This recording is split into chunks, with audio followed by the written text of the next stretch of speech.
J'ai toujours deux sentiments. Le premier sentiment, c'est l'enfant du pays. J'aime à le rappeler parce que j'en suis fier. C'est ici, sur ces terres de l'université, que mon père conduisait ses troupeaux. Ah oui, nous savons. Quand je reviens, mon père est décédé quand j'avais 1 an et demi. C'est ici, puis le donne sa main.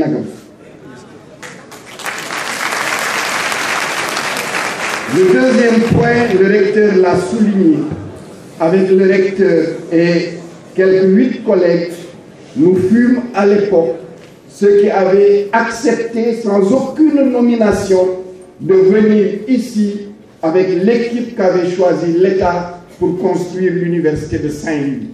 Vous voyez, la difficulté et la contradiction dans laquelle se trouvent les chargés des politiques publiques de l'enseignement supérieur. Nous n'avons pas assez d'étudiants. Mais d'un autre côté, nous n'avons pas fait ce qu'il fallait pendant longtemps pour avoir les infrastructures pour les accueillir. Voilà la question. On ne peut pas être émergent avec 150 000 étudiants. Même 450 000 comme la Tunisie, on ne sera pas émergent. Il faut aller vers 600 000, 700 000 étudiants. Lorsque le Sénégal aura 16-18 millions d'habitants. C'est-à-dire que d'ici 2022-2025, il nous faut dépasser le chiffre de 500 000 étudiants. Donc il faut créer les conditions. Parce que le fait que vous soyez étudiant ici à Sana, finance, pour ajuster le financement du plan. Et quand on s'est mis d'accord, le président de la République a organisé le 14 août 2013 le conseil présidentiel sur l'enseignement supérieur et la recherche. Là aussi, c'est important de s'arrêter.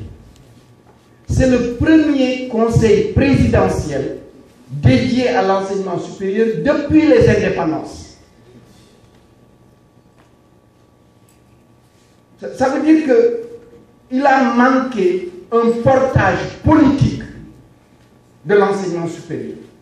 Pendant longtemps, et ça, ce n'est pas encore totalement terminé, mais on a fait un grand pas.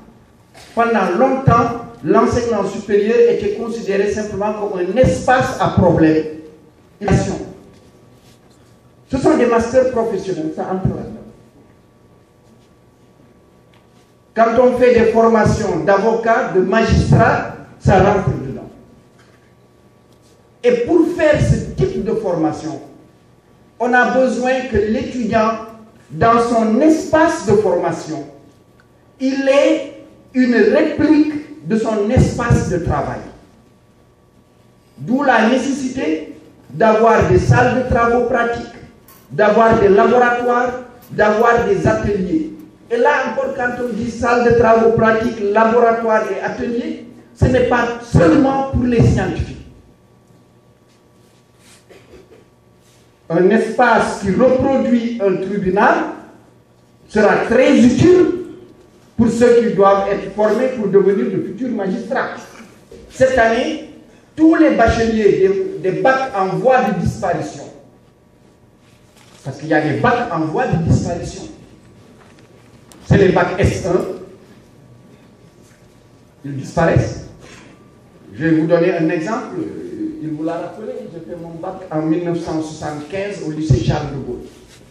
Au lycée Charles de Gaulle en 1975, il y avait 3 terminales C. Une terminale qui avait 24 étudiants, une autre une trentaine d'étudiants, C4A, C4B, et une terminale qui en avait à peu près 18, qui était la mienne, C1, C2, C3, C5. Si vous comptez, vous avez autour de 75 bacheliers de série S1. Si vous prenez toute la région de Saint-Louis, vous rajoutez Diourbel, vous rajoutez Louga, vous rajoutez même Thiès, vous n'avez pas ce nombre. Pour vous dire le recul que nous avons eu dans ça. Mais si vous n'avez pas de bacheliers S1 et S3, c'est illusoire de penser que vous aurez des ingénieurs de conception de qualité.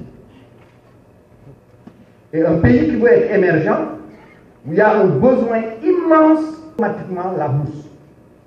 Et désormais, ce sera ça. Ce n'est pas la première fois que le Sénégal